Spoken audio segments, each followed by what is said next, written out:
Chapter 6. They say they're afraid. Emma looked up from her paperwork and lifted an eyebrow at her innkeeper. Wasn't this the couple who wanted to see a ghost? Penny grinned. Yeah, our honeymooning couple. But I gather they expected a brief vision of some sort of ethereal figure floating down a hallway. Waking up to strange scratching noises in the walls was a bit more disconcerting. Emma wondered briefly if the spirits Jessie kept seeing were quite as benign as she said they were, but dismissed the idea. She'd lived in this house all her life, and she guessed that if anything not benign had existed here, she would have seen or felt something by now, psychic or not. So, mildly, she said, Sounds to me like Jax isn't doing her job. Jax was the resident cat of Rayburn House, and a locally famous mouser. I thought the same thing, Penny said, adding, but everything she catches seems to be in the basement, not any of the rooms. Besides, the last time we had Ed here spraying to make sure the bugs stay outside, he checked for rodents too. Even went up into the attic to make sure no squirrels had chewed their way in since the last check. We came up clean. If there are mice in the walls, I don't know how or where they're getting in. Since Emma, like her ancestors before her, was meticulous in doing whatever it took to maintain the more than a century-old house, she wasn't surprised the pest report had come back showing no problems. From cleaning out the gutters and power washing the stonework to touching up paint on trim and replacing worn rugs and carpets, maintenance was on a carefully planned schedule year-round and kept the old house in excellent shape. 2 of the 8 guest bedroom suites were completely redone every year on a rotating basis, just to help keep everything looking fresh and updated. And Emma had shut down for nearly 6 months a few years previously to completely update both wiring and plumbing. So, we shouldn't have mice in the walls, Emma shrugged. She hadn't confided in Penny about what Jessie had seen, so she kept her voice casual when she added, but maybe we do have ghosts. More than one guest has reported seeing or hearing strange things over the years. And there are the family legends, people killed or dying here in the house. Yeah, I keep hoping, but so far no luck. I mean, I've had no luck seeing or hearing anything paranormal. Well, I didn't think you wanted to be listed among the family legends as a ghostly presence, Emma said dryly. Hardly. I plan to die peacefully in my sleep at 101 after having completed every single thing on my bucket list. 101. Penny grinned. More than a century. Well, I'm not going to ask what's on your bucket list. Without giving Penny a chance to respond to that, Emma said, as far as our guests, maybe they were just imagining things. They came here expecting a haunted inn, and what the mind expects, the imagination tends to create. More than likely, Penny agreed. I thought I'd suggest they can move to the other side of the house if they want. The Topaz room is vacant now. Emma nodded but said, better warn them any sounds they hear in there are likely to be from a wandering writer in the room below theirs. Didn't you put him in the Garnet room on the ground floor? Yeah, because he's going to be coming and going and didn't want to disturb the other guests. He did promise to be quiet about it, and judging by the way he moved, I'd say he's not likely to bump into the furniture or anything like that. He's more cat-like than Jax is. Eyeing her innkeeper, Emma said mildly, I see he made an impression. Well, yeah, I mean, come on, Emma. We don't exactly have an excess of unattached men around here. At least none that you or I haven't known forever, warts and all. Navarro is an unknown element. You have to admit, even his name sounds exotic. He's a writer. We've had them stay here before. Not like him we haven't, Penny grinned. Wait till you meet him. Uh-huh. Well, just remember that he's only visiting. Men like that don't put down roots in places like Barren Hollow. And innkeepers don't dally with the guests. Yeah, I know. Don't worry. I doubt I'll get the chance to dally. Between my schedule and his apparent determination to explore the town and the wilderness all around us, I'll be lucky to catch just enough glimpses to fuel my fantasies, which is probably all I can handle anyway. You're probably underestimating yourself, but when it comes to guests, I'd say that's the way to go. Penny laughed. True enough. Okay, I'm going to go and get our honeymooners moved. See you later.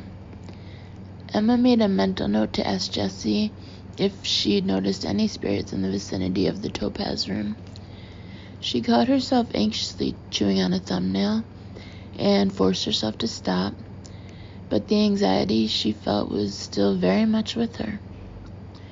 Whatever Jessie said or didn't say, Emma was convinced that her sister's urge to reopen the old wounds of her past was something that could very well have consequences Jessie hadn't considered.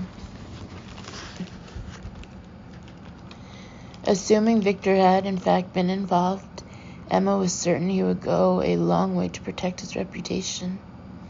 If Jessie confronted him, if she asked the wrong question, or the right one, if whatever had happened, even all those years ago, reflected badly on him. For the first time, that struck Emma as odd. The fact that whatever had happened to Jessie had not gotten around town all those years ago, had not become the subject of gossip. That was just the sort of gossip the town thrived on, and Emma most certainly would have heard about it, especially once Jessie had left, or run away from, Barren Hollow. What that told her was that Jessie had not awakened in somebody else's house after a party, disoriented and disheveled after whatever had happened to her, forced into a day's walk of shame past others to get herself out of there and home. She had somehow gotten home on her own or with help, and no one had seen her or noticed anything unusual if they had. Had someone snuck her into the house? Because it would surely have been very late, and for all his preaching of individual responsibility and self-reliance, their father had kept his teenage daughters under a strict curfew. Jessie might well have been able to sneak in past curfew if she hadn't been drunk or hurt, but if either had been true, could she really have gotten into the house without waking anyone? Unless it had been during one of their father's regular and sometimes lengthy business trips out of town. By then he had been accustomed to leaving the girls on their own, with only the middle-aged housekeeper/cook, a live-in widow who had taken no more than a cursory interest in either of their girls, and was there more for form's sake than to exert any authority over Jessie and Emma. It occurred to Emma, not for the first time, that there were a lot of questions she should have asked herself when Jessie had left, and since then, and even more since Jessie had come home.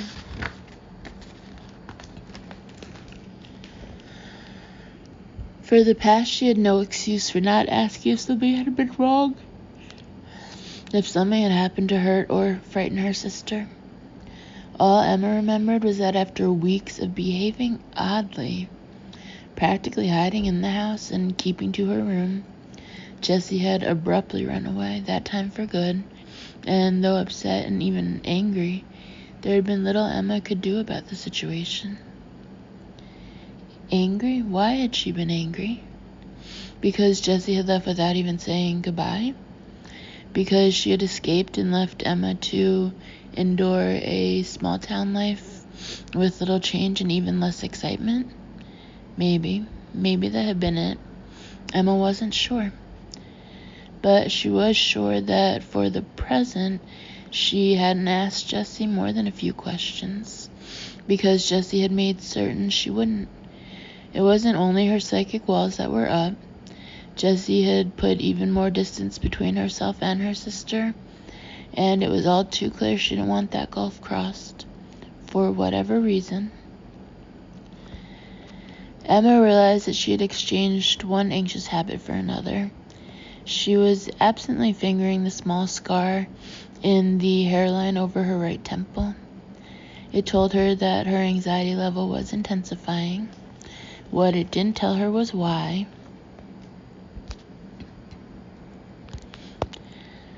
He was able to get ahead of his prey easily and with enough time to get himself set and ready for her. After so many years as a hunter, he knew what he was doing, and he was very, very careful to make no mistakes. He settled in and waited, and within 15 minutes or so, he saw her coming toward him. One look told him she had relaxed her guard somewhat. It was virtually impossible to be guarded for an extended length of time, and that was something he often took advantage of. She was already questioning herself, doubting what she had felt or sensed earlier, convincing herself there was no good reason for her to be jumpy. Good. He was so perfectly camouflaged in the brush beside the trail that she came within 2 feet of him without seeing him. In the last instant as he leaped, he thought she sensed danger, but by then it was too late for her to react effectively. He had the gun holster unclipped from her belt and tossed out of reach before she could even make a move for it, and was so adept with his razor-sharp knife that the loop holding the pepper spray around her wrists was severed before the gun hit the ground. He cut through the nearest strap of her backpack, and as that weight fell away from her, he had her in his arms, trapped. She struggled for only a moment instinctively before the knife pressed to her throat, drew blood. Then she went still. "Make a sound," he breathed, "and it'll be your last. Got it?" Her chin barely moved in a nod. She was breathing in terrified little gasps, and held tightly against him, her body shook. He had her bound and gagged with duct tape and with the hood over her head in a matter of seconds, so practiced in his art that she never even got the chance to plead for her life. That would come later. He gathered up the gun and pepper spray, zipping both into her backpack, then hoisted her over one shoulder, picked up the backpack, and set out through the forest away from the trail. She smelled like fear. He liked that.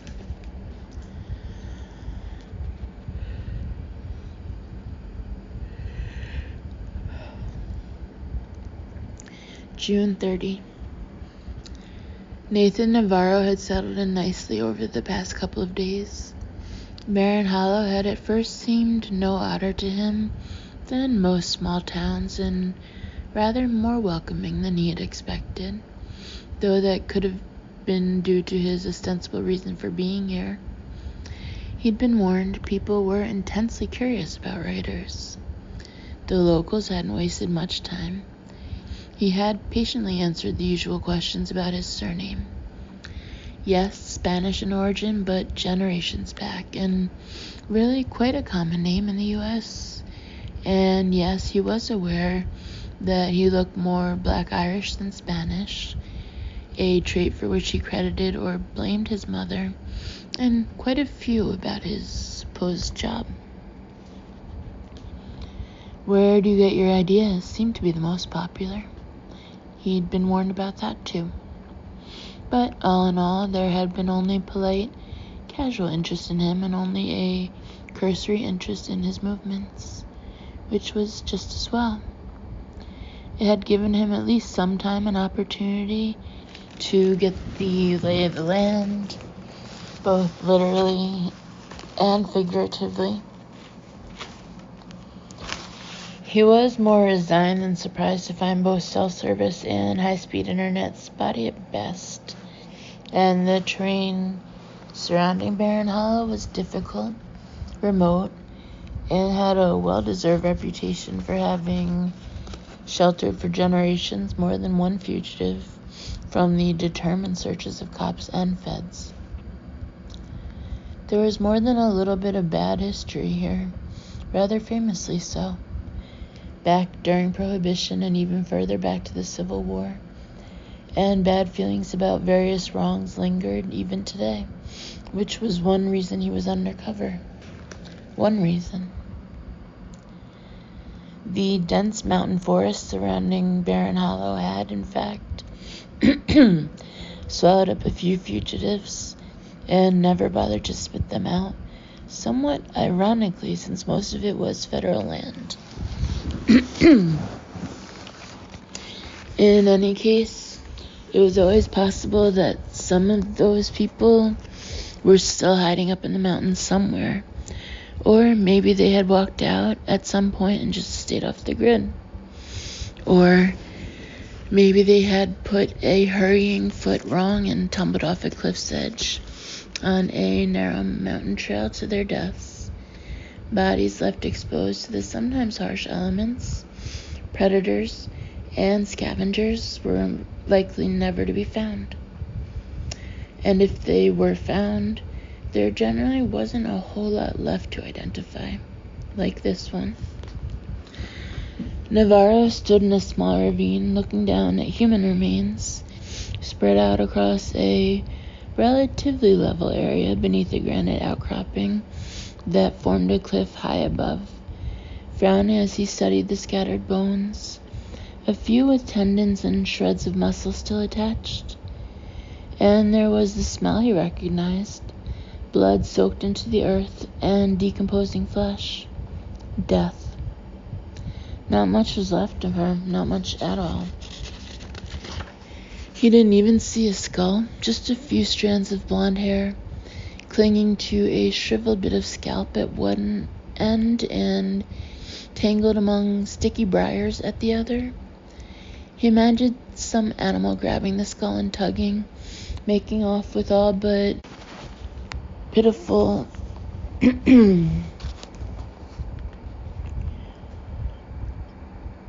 hairs anchored to the briars and the patch of scalp that wouldn't let go. With an effort, he shook off the image, hoping it was just his imagination and not a flash of what had actually happened. As a matter of fact, something about that image bugged him, and when he knelt to look closer, he realized what it was. Her spine around the base of her neck had been severed, and the cut was too clean to have happened naturally.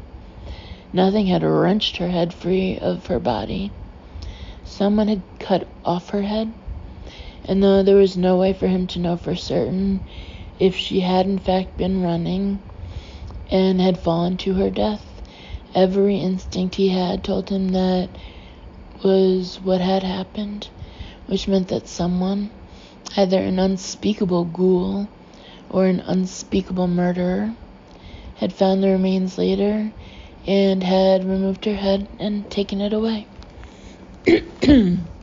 His money was on the killer. The question was, had the killer left the rest of her because this was the way he always disposed of his victims, letting the weather, scavengers, and nature clean up after him? Or had he left her here as some kind of punishment for escaping him? Or for some other reason entirely? Navarro rose to his feet and continued to frown down at what was left of the victim. He never got used to this. No matter how many times he found himself looking down at some variation of this too familiar scene, he never got used to it. which was probably just as well. Getting used to unnatural death was probably a pretty good indication that it'd be time to hang up his spurs. For now, however, this was still his job, or part of it. So he looked, making various mental notes. One such note was that it didn't take a forensics expert to know that these remains had been out here at least a week and possibly a couple of months. No, not that long. Between the heat, summer rains in the last week or two, and wildlife hungry after a rough winter, human remains would be consumed and or decompose and be scattered in a fairly short amount of time. If he was looking at a victim of a possible killer in the area, and one glaring omission from what he was looking at told him it was more than possible, then she had died recently. Navarro pulled out his cell phone, figuring it was worth a shot since he was so high up and possibly near one of the cell towers he had spotted earlier in these mountains, but was still mildly surprised to find he had a signal. He hit a speed dial number. "Didn't you just check in?" Maggie asked by way of a greeting. "This morning. Right now I'm hiking in the mountains west of town, and I've found someone. Send me a picture," she said immediately. Navarro got the best angle he could and snapped a shot with his cell, sending it back to Haven. "There isn't a lot to see," he told Maggie once he'd done that. "I'd say the animals got to her quickly. Probably drawn here fast because of the blood from the impact. The drop from the cliff above me is at least 75 feet, and underneath the fallen leaves and shit here is mostly granite. She hit hard."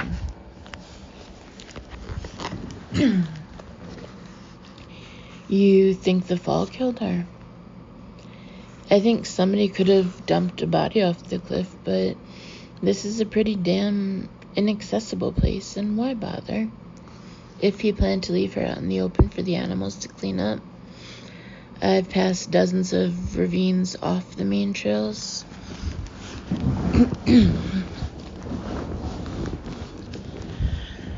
"That would have done the trick. One good shove and she would have rolled down a rocky slope into some fairly nasty underbrush, and for all intents and purposes vanished. The animals would have gotten to her before the smell of decomp attracted any attention.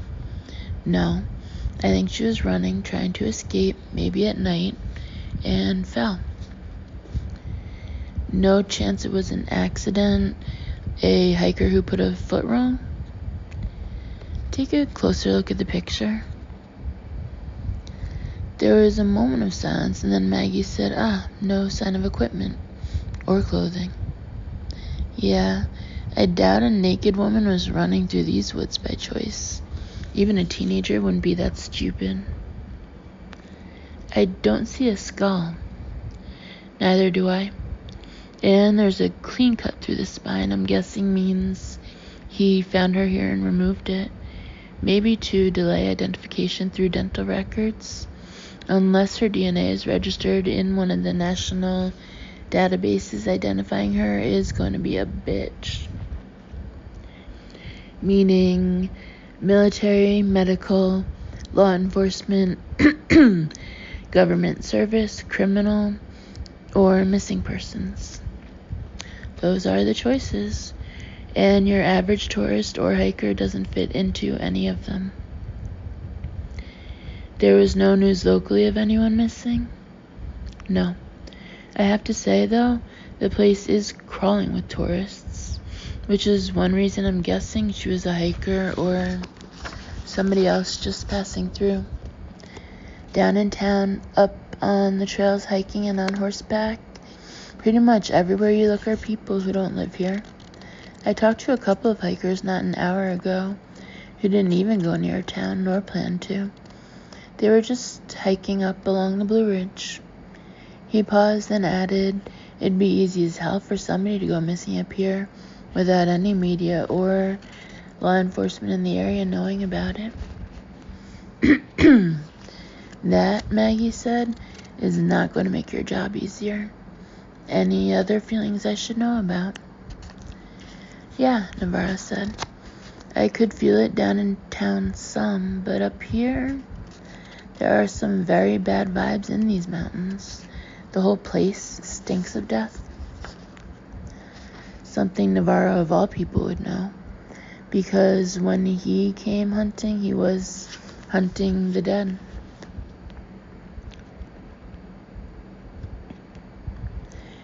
She had tried to get his attention without success.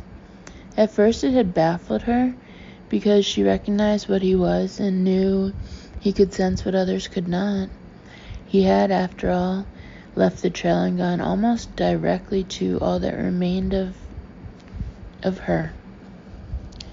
She kept her gaze averted from all that remained of herself, of her immortal body, because she wasn't ready to face that.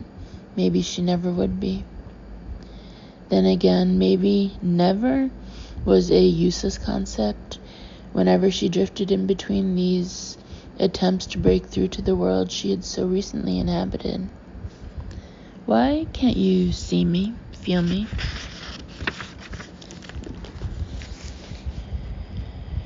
He appeared oblivious to everything except what his normal five senses observed. So maybe he couldn't see or sense her. Maybe this was a wasted effort. Or perhaps it was simpler than that. Perhaps her fight to stay alive had exhausted her spirit to the point that she couldn't yet gather enough energy to make him see her. Somehow, without really understanding, she knew that energy was a factor. That she needed to focus it in order to break through to the living. Frustrated, she watched as he studied the remains, his face showing little emotion. Not unexpected that. Something else she knew without wondering how she knew that he was here searching for a killer, her own killer, and those who hunted monsters tended to be made of very tough stuff indeed. But would that make it harder despite his abilities for her to reach him? Her energy was all emotion, she knew that, for now at least. All wild emotion, regret and anger and bitterness for a life cut short, all of it without focus, and worry for those left to face what she had. And if he couldn't feel that, how could he feel her? How could she warn him of the danger? How could she warn any of them? She hesitated, then concentrated, staring at his face, willing him to look up, look at her, willing him to see her. But instead of that, she realized he was growing fainter and fainter, and she recognized the pulling sensation that told her she had been here too long. She resisted instinctively, because there was still so much to do before she could go, before she could rest. But she'd pushed herself too much already, and as he and the forest around him grew more and more distant and blurry, until they finally disappeared into a cold gray twilight, she wondered in despair if she would be able to do anything at all to stop the monster, when those all around him were oblivious to just how close he really was.